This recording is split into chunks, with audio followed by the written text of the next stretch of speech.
Hey and hello again, welcome back to Let's Play Imperator Rome as Syracuse. So I've got it all fired up and ready to go. I've got my cup of tea next to me, though it's a bit warm at the moment, to soothe my voice so that I may narrate more fully for you perhaps, also maybe with the pop-ups that we see coming along. This episode I wanted to take a tiny bit slower perhaps, because we've been spending a fair amount of time at war. And as you are all probably well aware, with the new levy system, every time you go to war, you're losing out on other things. And personally, I feel that we're just a tiny bit behind on our research. Militarily, we are ahead because of that one event that pushed us ahead, but everything else is just okay. So I want to not be at war too much for just a little while. Doesn't make quite as interesting of content, but peace can be interesting as well. We can try to make some money and reorganize our empire a little bit. And we should probably go over some of that stuff, but because we've been coasting over a lot of the features pretty quickly. Oh, here's a trade, accept, move on. That's something that you can really min-max if you're up for it. I go for more of a middle road. Because, I'm into balance. So, shall we start taking a look at what we've got here? Let's take a look at the top. First, we have a lack of a commander on our heavies. That is to be expected. We are still going to get a level 4 port up as soon as we can, but not in our capital, because there's just more valuable things to build there, probably once we are finished integrating locally. Speaking of our capital, since we just clicked on that, allowing myself to get immediately distracted from the taskbar on the top, I did notice we are at 60 of 59 in our population capacity. Let's get another aqueduct up. That is quite expensive, but to be expected. Our leader lose some of his finesse or something? Probably not, but that's alright. Now is the best time, because our leader does not have many days left. We'll get to that in a moment. But we don't care about the lack of a commander there. We still have this prisoner abroad bug, reducing our stability. A bit of a shame because right now our stability is going down a bit due to aggressive expansion, but can't fix that bug. The pretenders are getting some support, but nothing extensive. Let's take a quick look here at the overview. We have grown a fair amount, so that our population, though still still predominantly Hellenistic. No, we are not. More Italic than Hellenistic. That is a bit of a shame, but we are not going to integrate an Italic tribe until we get more Sibyllans in the country, in my opinion, because they make up the largest group on the Italian peninsula. We are at least 100% Hellenic, but that will change since we want to take a quick look at the religious map mode. Got a lot of Canaanite over here. So we are going to have to also start thinking about that, which is one reason we need tech. We need to get that temple opened up so that we can build that once we move over into the Canaanite regions. 1 or 2 provinces, okay, I can deal with that. But with this large region and some large cities probably here, we'd better have a temple. Alright, monthly tyranny is going down, citizens are happy, that's all good. We haven't changed our ideas here at all since the start. It costs political influence. I see no reason to change them unless we are building a large fleet. Then something can be said of that, but we tend to just nickel and dime ourselves on the fleet one at a time. So until there's some sort of major expansion, no reason to do that. It's a 25% discount. I'll think about it, but not right now. Country civilization level 31%. That's fine. I'd like to get it higher though. Government, this is where we come on to our primary issue here, in that our leader, the king, is 73 years old and his health is declining quickly at 50% now because he is frail and has gout. So he is not long for this world. Unfortunately, his son and primary heir is nothing spectacular. In fact, far from it. At the same time, he's no Enrique if you're a EU4 person. He'll do just fine. It would be nice if he inherited some of his father's fortune. The rest of the people are also nothing spectacular, so no reason to try to shift our support to one of the pretenders.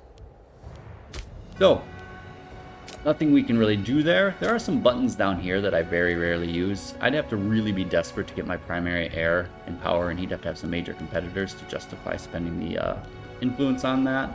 This I could see being valuable only if you have an absolutely massive empire. So it's probably more of a late game thing. War Council, yeah, if you don't have claims. Let's check our offices here. Alright, we've got at least people with 7s in all of the offices, which is good enough. Then not worth messing around with until somebody dies. This fella was at some point very disloyal, but apparently he has changed his mind. Yay.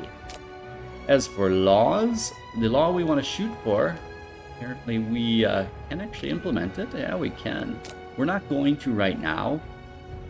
We're doing fine financially, as you can see. We'll do the economy screen, but I think we should hold off just a bit before we start building. Usually, if I was playing Syracuse, as in the one other time I've played it, then I wait to do that until I have an iron supply, which means I get the iron over here in Sardinia. And then I can think about building legions. These can't be changed at all, and I don't feel like messing with the secession laws either. Economy, as you can see, looks okay. Our fleet maintenance isn't actually that high, and neither is our port maintenance. So we can build that fleet up a bit more. In fact, we're probably not going to get defeated based on morale on the ground when fighting somebody like Carthage, so we should maybe think about switching out that idea. Religion, let's not spend time here. We've seen it all before. Nothing we can change here. We are currently focused on discipline, culture. We are still waiting for the civilians, as I mentioned. Trade overview. Now this is something we have to spend more time on, and I don't believe in doing it all up front because that just makes your game kind of tedious up front. You'll fine-tune it as the game progresses. For instance, we may want to not permit certain requests. As our cities get bigger, and they're going to get a lot bigger, and even more problematic is there are just a lot more cities, and I'm not going to rip them down. You can see here are our cities. These here, there's like 4 in this province, 3 in this one. The old meta was that you only built 1 city per province, and you just made it a megacity. Megacities aren't as feasible in this patch. Whether that means you want so many cities still is questionable, but we're just going to stick with it for now. We're not aiming to min-max, but we'll do perfectly fine. I think actually having 3 to 4 cities per province is fine, as long as you make sure that you deal with your food issues. You'll be fine. Maybe you're not going to have that metropolis quite as quickly as you want, but whatever. We should spread out our population, not put all of our people in one pot. So once that happens, though, we will reject requests for importing foodstuffs from us, for us to export them to other people. But at the moment, there's no reason to reject that. We don't have a dire need for it, so we might as well make money off of it. And then we'll just cancel the requests right here. Only have a couple capital surpluses: fish, grain, and olives. Well, no, actually, that's probably not true. I know we have horses and stuff. This usually takes a month tick in game for it to update, so we'll worry about that later then. Military, we have now the ability to raise, it is looking like, my math skills are a little bit slow, 15 proper cohorts, and then a support cohort. It's not too bad. Could be better though. We need another province so we get that minimum level. They usually only get like 4 minimum per province, but at least it's another 4. We could use that. Mercenaries, uninteresting. I do believe, from my recollection, the cheapest close missionaries, EU force speak, I guess. No missionaries in this game, thank God. The people will change of their own volition given time. Is over here in Epirus. I believe there's a small group here, unless it changes every game, if it's dynamic. That's possible. I've never checked. I don't like to use them, but I think we maybe will if the next war against Rome is about a good final push war. Diplomacy, nothing important. We would like to change from this mercantile stance one day if we see a benefit to it. Technology, as I said, we are behind. Characters, how many more imprisoned people we got? All right. and we've actually got no tyranny, so we could sell these people off. We're not going to get a lot for them because these are the not exactly the cream of the crop. But hey, a little bit of extra money. Let's get rid of them before they get old or they get diseases and start to lose their skills because of it. Everyone going? Yeah, let's get rid of them all. I wonder if there's a mass button for that. I'll probably put it in a DLC. No, I'm actually not somebody too terribly opposed to the DLC policy, so I understand it, even if I sometimes am upset about tiny little things. And our missions. Soon we can finish this mission, and that one we will never finish, but you can end the whole mission without having to do this importing of 2 iron. That one, yeah, it would be nice to finish it. Same way with that one, both very nice. We're gonna have to see. It's sometimes also nice to just start a new mission and the bonuses are not massive. Alright, that being said, I've kind of covered a few things. We didn't really do that early on. Felt it was important to have an episode where we kind of just took stock of the state of things. We're getting close to another military tradition. That's a plus. Our manpower is not capped out, but nice and high. Aggressive expansion has gone down quite a bit. Everything's very much in order. We would like to accrue a bit more money, though, because there's just so many things we're spending money on. But we don't have to rush for it. And having just said, I want my researchers to do research rather than going off to war, let's prepare to go to war. That's just the way it is. Because I did notice when I was reviewing the map that it seems that the brave citizens of Heraclea cast aside their Roman overlords and are no longer tributaries. That is a plus for us because it means we can acquire them. On the other hand, their neighbors in Metapontum are not only feudatories anymore, they are client states. I believe previously they may have been a tributary, actually, because they weren't participating in the war. Now, I believe as a client state, they will participate in a war if we attack Rome. It just means that we have to, unfortunately, watch our back here and put somebody on a siege stack over here. Maybe we even just make that the war goal. Beat up the Romans here on the border for a while and then push into them once we've taken care of that. That's a few years off though. We do have our forts on our border here, which is a plus, and a fort here. But anyways, we're going to get another fort here, but we're not going to get that fort. We are going to vassalize them as well. Having said that, it means I also want to begin to integrate our other vassal down here. And this is simply slowly moving them. So they're a little bit closer to the border. It takes these guys forever to get troops up when we declare our wars. I felt in EU4, this feature where you can tell your allies prepare for war, that you should have had one to tell your vassals to prepare as well. So they would like raise their morale, turn on their forts and everything before you declare war. One of the things they can add in the future. So let us, yep, there it is, start the integration here as well. Only a couple of years off.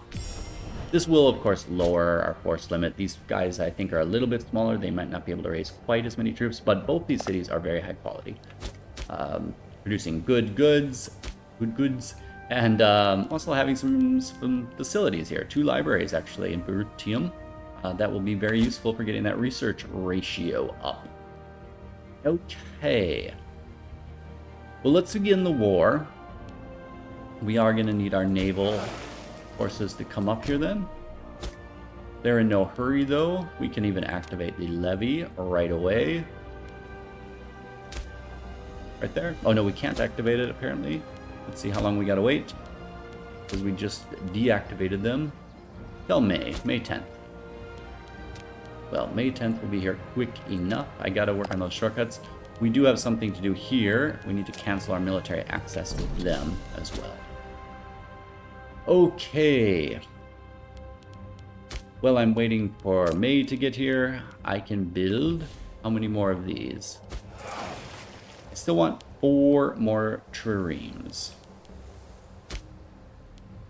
And you know what? I'll just bite the bullet. We've got excess political influence. I don't think I'm going to be using it. I'm going to change this and save some money on my fleet. Probably should have done it a while ago. Now I can build much cheaper ships. So, should I build all 4 of them right away? Just spend all my money? Yeah, let's do it. Eventually, I might build some more heavies, at least Tetra, but I will wait. I like to keep them maybe a little bit behind, and then you move in your fast fleet, and the heavies can come in later if you need supports. I try to keep them separate though, otherwise the heavies slow down your main fleet far too much. Fleet is in position at least, even if the army is not. Let's let them go into bay then for a while. Not that it matters, but I like to imagine it does. There's a pirate fleet. Carthaginian fleet. Wonder what they've got there. Nothing too terribly impressive, to be honest. They're keeping a 22 stack together. Is their whole fleet then? Good to kind of just keep an eye on it. The Italic power of Umbria has cancelled their right to military access. Oh, they all have. Guess they lost their war. Interesting. Did Rome just make peace without actually conquering anything? They must have had quite the bad luck in that war. The short truce, so it looks like it was some sort of white peace. Failure to secure the war goal, maybe. Good job, barbarians of the north. I do believe we can raise our troops now. That is good. See if you've gotten any in the meantime. We are doing some trading with them. It's a bit of a shame. I don't suppose our relations are good enough to do this peacefully. In which case, raising these troops would have been totally useless. I've never annexed somebody peacefully, so we should inspect that possibility. Offer feudatory. -70. Ouch. No. I'm not going to wait that long. I don't think waiting till the end of the month is going to help either. Potential strength? Maybe it will. Let's wait. We're not, like, seeking to min-max too much. It's not going to hurt us to wait 15 days. Unruly subjects. Elia has lost 30 opinion of us. Oh, that's the new one. I'm already improving relations with you, right? No, I'm not. They're not going to be very loyal then. Right, let's improve relations with them. Thanks for taking our money, unruly subject. Should have just conquered you. So, how are you looking here? Offer feudatory -20. Yeah, current strength, potential strength. That's the this feature. You have to activate your levies to get anything to happen. I mean, there's no reason not to go to war, other than it takes time to siege them down. If we think we can do it peacefully, I think we could. Let's try it. Yeah, what's the worst that can happen? It's just a game. That way I can deactivate these guys right away. Or let's first throw a little bit of money at them and see how that does before I deactivate those troops. So let's send them a little gift, because it's only 7 gold ducats, whatever they are referred to in this game. What are they called? Treasury 70 and a emoticon. Doesn't help us when we're trying to speak of it. There we go. They like us a little bit better now. Oh yeah, we can do this. Deactivate those troops. Disband all levies. Peace in our time. This is great, guys. Look at this. We really can just get along. I am going to have to, as soon as I get a few extra ducats, start improving relations with them as well. Not quite there. I need another month. Oh, there's some pirates. I missed them. There's some pirates. Come on down there. Let's try to get ourselves a few small ships, so I don't have to buy them. And pause. Oh, they're going the wrong direction anyways. But I can park them in Masana, and we can be ready for them if we're paying proper attention. They're going to raid the Romans, it looks like. Well, we're not doing anything else. We can send them up there and see if we can intercept them somewhere. Really, chasing down these guys can be really just a pain, though. Aqueduct is up in Rome. We can, meanwhile, start improving our relation further with you. We're going to have to activate our troops for a month, of course, to get this back up. Can't recall. I should have written down the numbers. It was like, ooh, -7 or something. Maybe I will just wait and check, I don't know, in a couple of years after we've improved relations. All right, where are you guys headed? There we go. 31's still a pretty big fleet. There we go. Oh, we can take them down. Ah, yeah, I forgot. When you are fighting pirates, we did get a little bit of up in our forces. I think I want to send you... Yeah, no, let's send you away from those guys. When you are fighting pirates, I've found that going to close ranks is almost always the superior option. They seem to always default to this shark. I'd rather not run into that fleet. All right, good, they are going away, just because we're a little bit weak at the moment. All right, anybody we want to trade with or don't want to trade with here? I'm just wanting to pay a little bit more attention to who we send our trade goods to. Now we can start building up that, that treasury a little bit again. What do we have there? Nobody of concern. Oh, those are the mercenaries, all right. I don't think they are a threat to us. Let's get our individual... you automatically linked up my ships. Efficient, I guess, but not what I want to do there. I feel so nice, like, vassalizing somebody diplomatically. We could then, you know, go over here. I see that Epirus, though, has a new friend. Who's your new friend, Epirus? Yeah. Oh, historically accurate, I think. Sort of. It's what they're supposed to do, at least. And what you're supposed to do if you play Epirus. Band up into Illyria. I think it is a mission, actually. I've never played them. I keep on wanting to wait until I get the DLC. Prosperity. Taxes. Surely nobody will notice. Boy, this guy is not very popular. That must be the tax man. 6 in popularity. We have no need for gold? Yeah, I'm sorry, bud. People are gonna string you up like in DK2.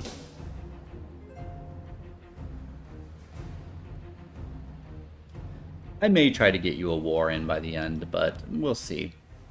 Carthage took out the rest of the Sardinians. I really don't want to fight them until they go to war against either Massilia or Massilia. They look very similar. Because that will distract them, and that's a good time. There's very little about which Agathocles the First, Agathoclid, does not have scathing opinions. Even matters of the divine appear to brook his unbridled contempt. Gains the trait skeptical. What is skeptical? Hitting all the wrong buttons. Skeptical. More taxes. Doesn't sound so bad. Another trade offer, grain. That's one of those things that eventually we will be turning off, but we are leaving on for the moment. I'm a little bit worried about, you know, both having enemies here, and then getting a new one over here in Greece. Okay. Oh, we were integrating, not integrating, we were importing earthenware from our buddies here. That is good to know. We may, if we don't need the money, want to do an internal trade route, because earthenware is pretty useful. It is for citizen happiness. Though I could get it from Achaea. That seems secure. And it makes you a lot more money than an internal route. Internal routes are good for the mid-game when you're not really worried about money as much. Yep, let's do it. Though I could get a bonus. What would the bonus be on that? Ooh, where's my earthenware? National Freeman output. Oh, very nice. Alright, not now, but in the long term when we do our big internal reorganization, when we go kind of full North Korea, something we're gonna want to think about. Alright, so should we welcome any of these people into our country? None of them are like blow you out of the water kind of impressive, but Nabis is okay, so we'll let Nabis in. The rest can't take just anybody, you know. And they disappear from history, just as we all shall. Alright. I really would love to have a better idea of when they are gonna like me. I also would like to know if I guarantee them, if that improves relations, or if it will make them less likely actually to accept feudatory status. That's one of those things that can change in games. In some games, once you do that, they're like, oh, you're already guaranteeing us, we don't need to be a feudatory now. We'll wait and just, get our relations up nice and high. This improved relations modifier, we'll wait till that's at least, 40 maybe, and then activate our troops and see how they feel about us. Stability is still going down. More trade offers. Haha, no Rome, you don't get anything. Anybody I recognize? I do recognize you guys. So you can have the earthenware, sure. And somebody else wants more earthenware as well. Does that, do we really have that much earthenware? Okay. Sure. We're rolling in the earthenware. I do have to turn off this fort. It's a level 2 as well. Our buddies here are building a level 2 also, which we may even keep. This province is fortless.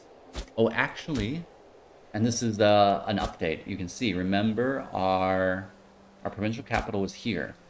It's now moved to here. The capitals are both the same population. I'm not sure why or how it made the decision in that case. Maybe because the max pop is higher here. Probably that means it's going to stay here, which is a shame because Croton is actually probably the best province for a capital with the farmland and all. But not worth shuffling around. We've got a level 2 fort here now. We're going to leave this one active, even though it costs us. And then this one will take down later, which is a shame because this one very effectively blocks the straits, but this one sort of does as well. All right, let's keep moving. Another import. Epirus, whom we're probably going to go to war against.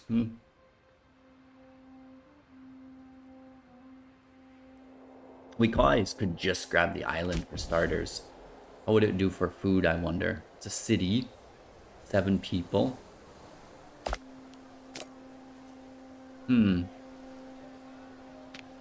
Tempting. Tell you what, I'll look at concluding the episode by starting the war as a promise for wars of the future. All right, Etruria wants something, which we will always give them preference. I do want to figure out also how long our truce with Rome is till. 67. Oh, actually, so yeah, I'm afraid not. No war against Epirus then. That's really soon. I would have expected a much longer truce.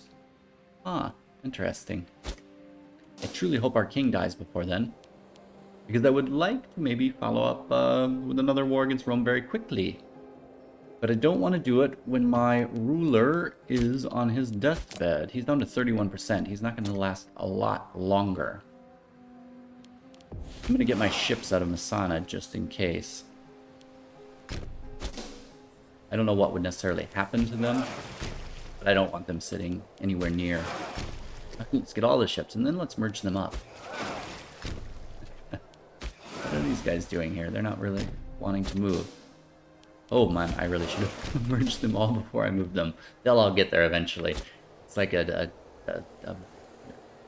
little wagon train. There we go. That was the word I was looking for. We do have all of the triremes we want. We would love one more Liberian. In fact, we can actually build it rather than wait to seize it from pirates. It's fine. Alright, touched by Hermes. Tyndaris has seen a huge influx of traders and travelers.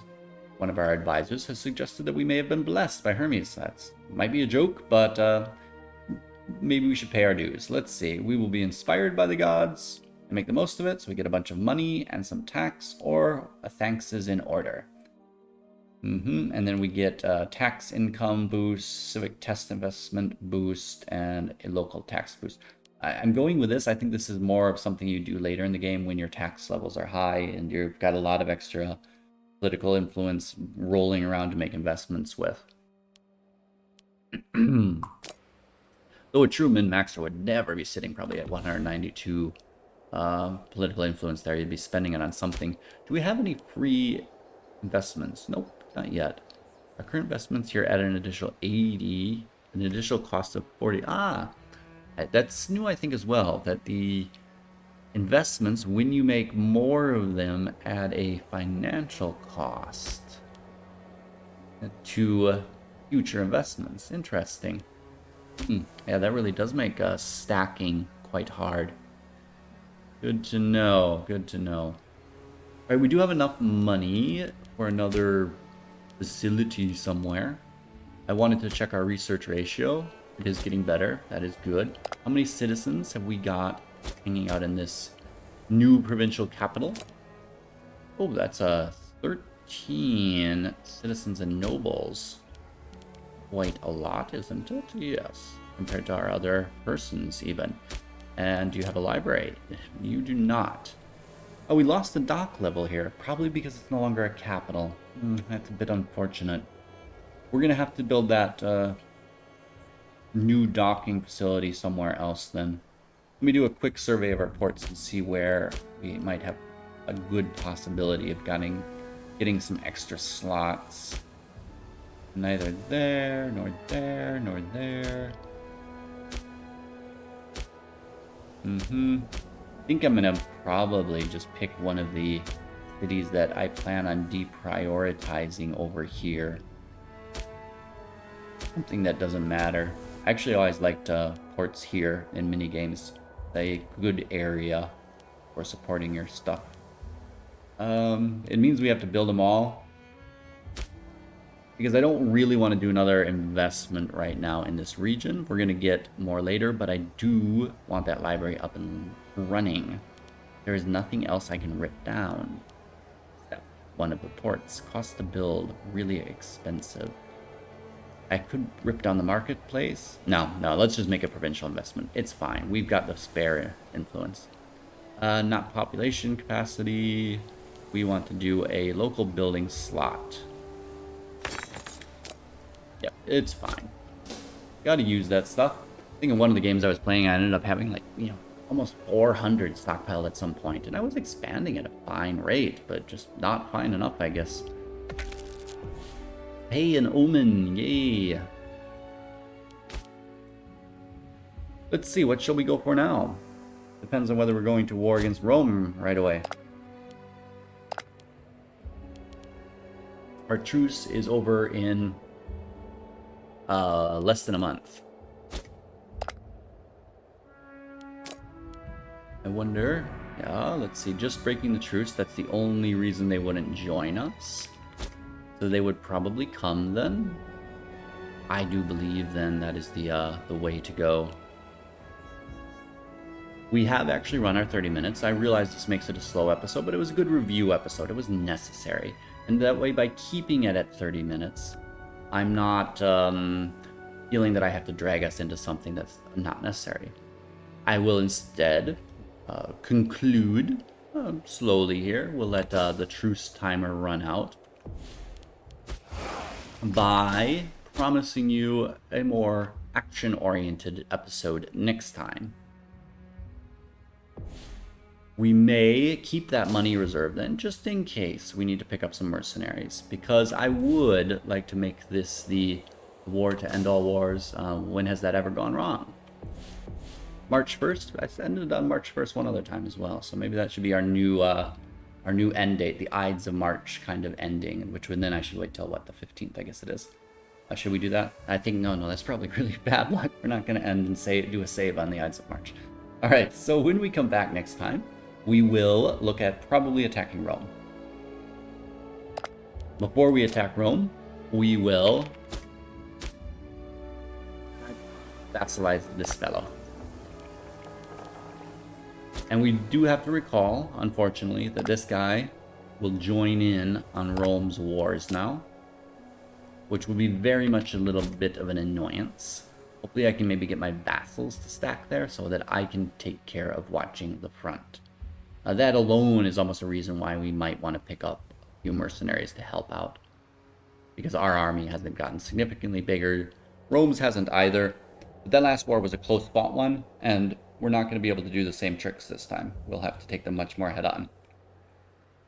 If I, in the interim between this episode and the next, chicken out of that, then we will go for Epirus and start building up something there to enhance our power base. All right, I think that wraps it up then. Nice and chill. Our economy's in order. We built one or two things, made some investments, got our fleet up to where I see it as needing to stand to hold off the Carthaginians and, more importantly, all their subjects who will come in and join. It's also large enough that I can split that fleet when I'm at war with somebody like Epirus, so that we can make sure that we both get our blockades on for sieges, while simultaneously making sure that they don't shuttle troops across to invade our lands. Thank you for joining me, and I hope that you guys have also had a chance to maybe check this out. It slows down our rapid progress, I must say, though. We started in 65. I think I started this episode, and we'd already secured so much. We could have secured even more and done this like a rush run, but I'm not really a rusher. I like stability. I like when I get my empire built and it doesn't collapse in civil war overnight. So we are doing just fine if that is our goal. Take care, and I will see you next time. Ciao.